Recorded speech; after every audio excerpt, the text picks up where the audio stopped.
I'm Bo Hedrick. I'm the Executive Director of the Boys and Girls Club of Sanford and Lee County. Today, we are going to take a quick tour through this facility. You're going to be able to see what our children are doing here on a typical school afternoon. Over the years, our Boys and Girls Club has served over 20,000 Lee County students. We'll celebrate 20 years in Sanford this December. From those 20,000 kids, we have had 0 school dropouts, 1 teen pregnancy, and 4 arrests. Those are the major concerns. What you will see today is how we are able to achieve those different things. It's the programs, the staff, the children working together. We'll introduce you to many of those programs. You'll hear from some of the children. You'll see part of a tour with one of our local businessmen that we did earlier this week with the folks from TV 46. So I hope you enjoy the tour, and we'll get started. Thank you. Gentlemen, thank you for coming out to take a tour of the club today. This is Chris with the Salvation Army, Mr. Bill Horner, Sanford Herald, come to take a tour of the club. Today is Wednesday, just a school day, March, and I want you to see what the normal day is like. First of all, as the children check in, each child has their own Boys and Girls Club number. And as they come through, you'll see this child that's leaving right now. He has to call out his number, and that's how we keep up with the attendance. We have to keep that for the different grants that we have and for safety of the students. But if you come with me, I'll take you through. At this time of day, our kids are participating in what we call Power Hour on Monday through Thursday for an hour. All of the students in the different areas of the club have to do their homework. They'll earn a PowerPoint for that. At the end of the grading period, they can redeem those PowerPoints, and they will get, a little incentive gift of some kind, maybe candy or something like that. If you look behind you there, up on the wall, those are the certificates for our volunteers. All volunteers are vetted that work with our kids in the various programs. Some of the different grant-funded programs have us recruiting the help of mentors for the kids. So, how much do you rely on volunteers for the work that you do here? A lot. And as you go through these areas, each area will have 1 or 2 paid Boys and Girls Club staff members, but you'll also see volunteers that are in there supporting them. We'll never have volunteer supervising an area, but we do need that extra set of eyes, and the kids love it. I don't think Mr. Jim's here today, but when that man comes in, you'd think Santa Claus showed up. And how many kids do you have coming in on a daily basis? Last year, we averaged 312 per day. If we can take a look at this board, this is one of the examples of our STEM programming. The hot term right now is STEM, which is science, technology, engineering, and math. This is one of the elementary programs. It's funded by C Research, and it's called the Immersions Program. In this unit, these kids are working on the Titanic discovery. So each week we'll sit down and we'll go through one of the science activities that Dr. Robert Ballard, he worked with the University of Rhode Island. They developed this curriculum, and the kids just have a blast. This week they'll be working on the underwater remote rovers that were used, and they have a computer game that they'll be able to manipulate that.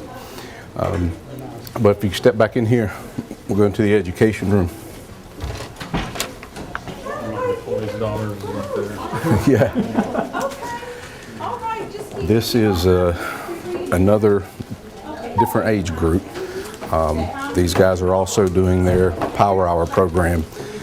If you look on this bulletin board, you see the NET Smart Board. This program was developed by the Center for Missing and Exploited Children, the FBI, and Boys and Girls Clubs of America.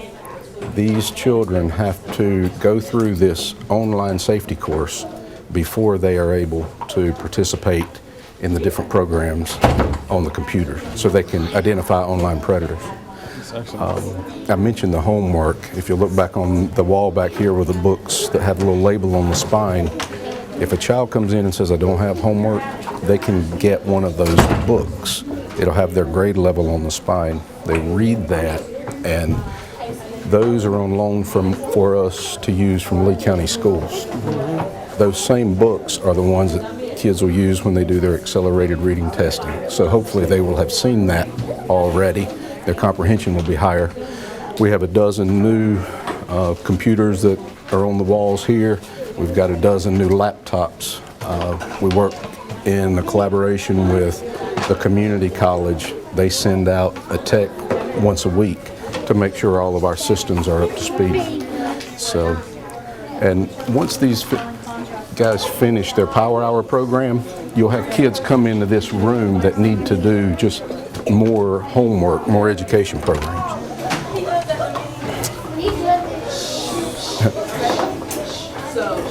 This is another cohort of kids.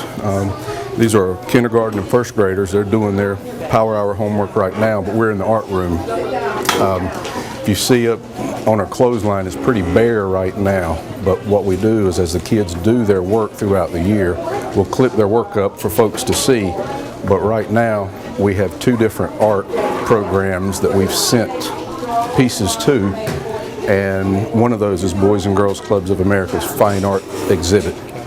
They will compete with children from all across the country and other Boys and Girls Clubs in different art mediums, and you know, they'll get some recognition for that. And what I have found with any club kid is if the kid likes art, or if the kid likes pool, or if the kid likes computer, if you can find out what the kid really loves, you can get them to do the work that they need to do to help them all around with school and other things like that. But anyway, this is our art room, and by the way, there's Mr. Jim by the door.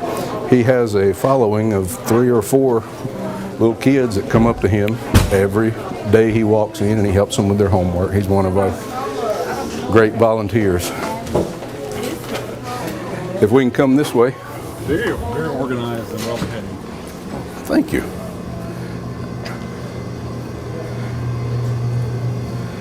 We are in the canteen right here, and I want to stop for a second and tell you about our food program. From this small kitchen over here, we serve over 600 meals a day in the summertime. We have the USDA food program. There's no charge for the kids to have breakfast and lunch. And then in our other unit at Church Street, which is the old Gilmore Terrace housing unit, we do a school year dinner program. We do about 25 meals 3 times a week. And of course we get those to, you know, the children that may not get that opportunity to get a good meal at home. But and we've got a small group of girls who just went through a leadership program last year. They just started a new initiative where they are making healthy snacks and recycling once a week. And this is through the General Hugh Shelton Leadership Program. We partner with that group from North Carolina State University. They have condensed their summer program for teens down to an after-school level so that we can use that here in a Boys and Girls Club. They're piloting that program with us right now, and we've had one cohort to go through, and they've been successful, so we're doing it again. Why is it important to teach the kids those leadership skills? Well, for these kids, they do everything. You know, we had 12 and 13-year-old, you know, these were young ladies. They had to sit down and use Robert's Rules of Order. They had to create a business plan. They actually had to deliver that business plan to their parents and other adults in presentation form.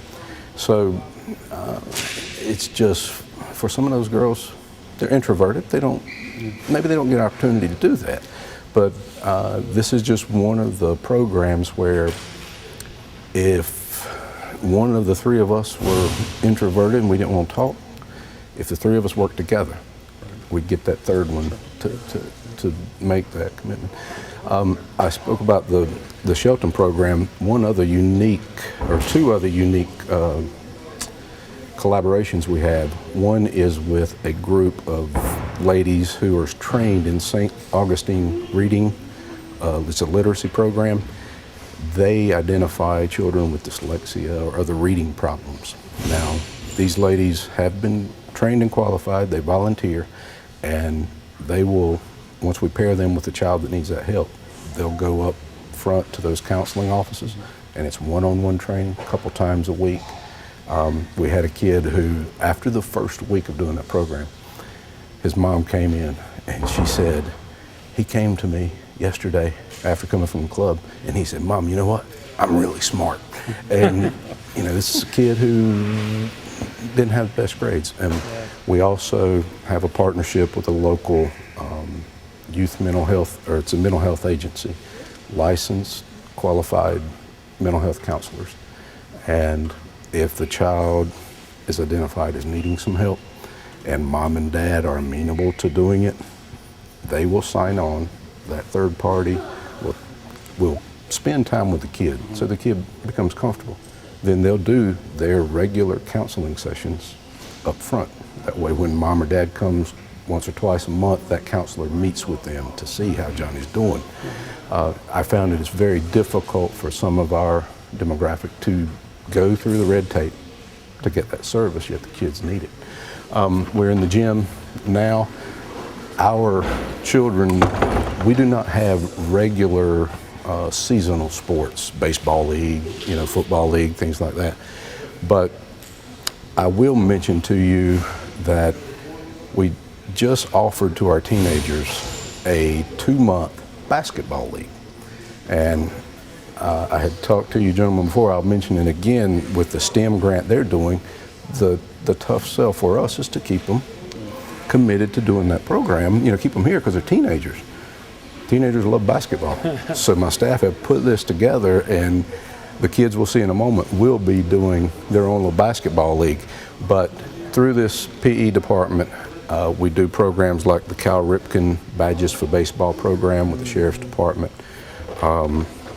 We do sectional tournaments with other boys and girls clubs. So even our younger children get an opportunity to participate in maybe it's only a month long, but they'll have basketball practice and they'll go play against other kids their age. Another thing in the health area is each year we participate in the North Carolina, it's like a junior Olympics, it's state games. And our children, they'll suit up in what they have and they'll go, I think it was Johnson C. Smith where it was held last year, and we had kids who a volunteer trained them to throw the shot put. We had sprinters. It's a 2-day event. It's sponsored by the North Carolina Bankers Association, but it's always great. Sometimes you see a club kid go out there and he's got his high tops on and he beats the kid who's been in the running club for for 2 years. That's kind of neat. Now we're going to step into our middle school room. The elementary students, we spend a lot of time having a lot of fun. We want to get them trained into doing that homework 4 times a week and in getting into other activities. But as they go into middle school, more and more academic challenges and community service. Number 4 is for anybody.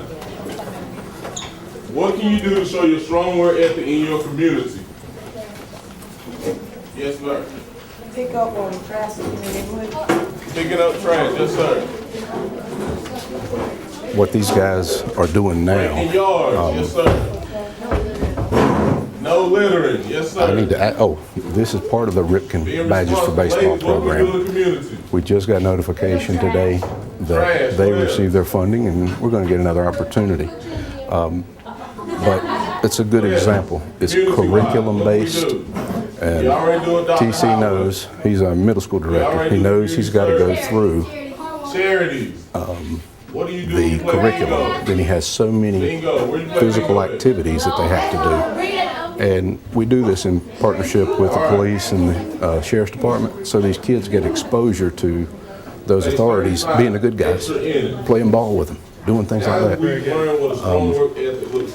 Okay, today's topic is work ethic, and it may seem so simple to us, but you'd be surprised how many kids sitting here don't hear that unless we give it to them.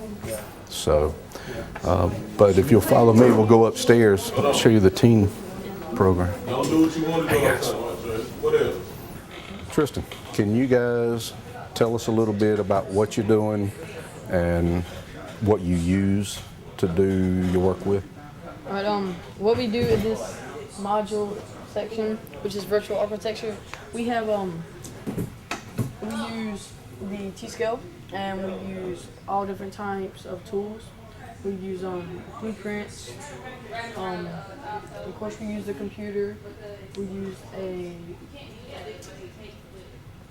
app. I guess it is on the computer. The Punch Home and Landscape app, Which allows you to go in and create your own kind of home. I guess it's all 3D. You got 3D views. It's pretty nice. I'm John Christensen. You want to introduce? My name is Brian Collins. We're doing flight technology. Here we're learning about rockets and pretty much like what the rocket is, its history and its origins, where it came from. We're learning the parts and how they work, what forces of nature affect it, like fins, the body, so on. And then we're learning. Right now, we're actually learning how to launch rockets properly and safely. And Can you show us some of the things that you actually get to do? I mean, some of the equipment that you're using to do this. yeah. Right here is our magnitude and distance finder. When the rocket launches, you stand 150 feet away, and you press the little trigger here, and you follow the rocket up.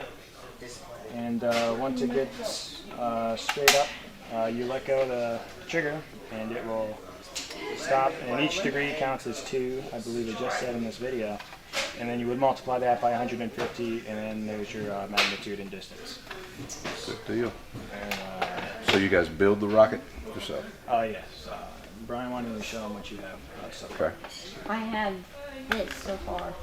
Yeah, right now he's got his body and he's in the process of getting his cone up. And then what do you do whenever you get it finished? When we get it finished, we'll do a series of tests on the launcher using weight. And that's, is that what? Yes, this is our launcher.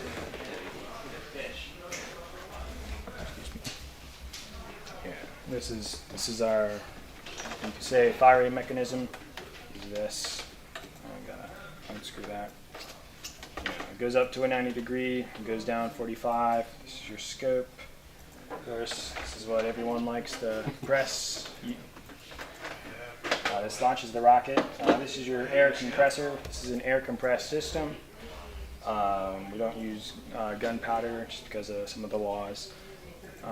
So yeah, this is a safe way, but also fun. And it goes up to 60 to 160 pounds force, and that will launch the rocket pretty high. You guys enjoying the program? You like doing it? Yeah, learning a lot. I'm Eric, and I'm learning about sports medicine and how to wrap a foot if it's an injury. So using the computer, I see. And what will you actually wrap that, or are you just studying the parts? We wrap a real foot. We'll wrap a real foot. I'm Damian Lee, and this is the Digital Music Lab. You learn easy notes. You learn how to play. You just learn how to play piano to start out with. You learn a lot of things about music, and they help you a lot when you need help. I'm Lauren Parker. I'm a tutor here, and I help with the STEM programming. I just explain to them what they do each day and help them whenever they don't understand what the book is telling them. Yeah, maybe that's something you can tell us about, is what do you use to learn about music? I see you got the keyboard. We use like the computer programs. This book has a lot of useful tips in it. This computer program, you can set it slow, you put it on the easy mode, it tells you how good you did, it tells you what you need to work on and whatnot. We do try to make sure the kids have an opportunity to either get out and play or be in the gym and play. Everyone has a scheduled time for their age cohort to be in the gym, and then on pretty days like today, we get outside and let them play. So.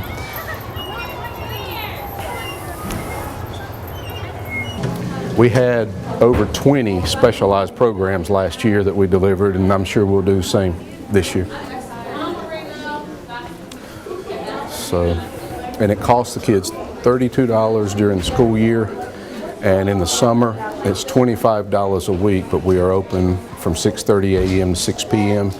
and they do, you know, they don't have to pay for that breakfast and lunch through that USDA program. So it's 57 and a half hours during the summer, and so for $20, that's, and if we find somebody that can't afford that, we will work with them to try to make sure they are here. So, but that is the nickel tour of the building. And I appreciate you guys coming out and going around with us. Do you have any questions about anything? Well, just very impressive what you're doing. And what do you think the community needs to know most about the operation here and about how you're serving kids that they may not know? I think most people know that you serve kids with after-school programs, and they know the record of kids having success in the program. But what do people not know that they need to know? Well, especially right now, after the past 4 or 5 years of our local economy being tough, we have more need. We had more average daily attendance last year than in the 19-year history, and had less support from local business and individuals. And I think the misconception is that we're always solid on the financial front, and we're just like all the other businesses out there, except for we depend on the for-profits to support us because we're the nonprofits. I mean, and whenever they're having a tough time, we have a tough time. So we need support to keep the program running, and it's an investment, and it's a community investment. If we can keep these kids engaged in positive things after school and in the summer, number one, we keep them from becoming a negative statistics that we as taxpayers have to pay for. Number two, if we can help them get that job as an adult, they'll help us to bear that burden, and their life will be more pleasant. But right now, the financial situation for us is the toughest it's ever been in that 20-year history. And it's hard to put a return on investment when you're investing in kids. Yeah, when we started this thing in '95, local figure for a teen pregnancy was $95,000 for the year before. And it was because you may have 3 or 4 healthy babies, but you get one low birth weight baby, and the cost skyrockets. Lee County had the second highest teen pregnancy rate in '95. Now I believe we're around 10th. And I'll remind you, we've only had one to come out of this group from here. So it's community investment, but you're investing in individuals. So the thing I like to say is, it's true, it takes a village to raise a child, but a village is made up of individuals. And that's what we need, individuals to support it. So I appreciate it. You're doing a great job. Yes, sir. Thank you.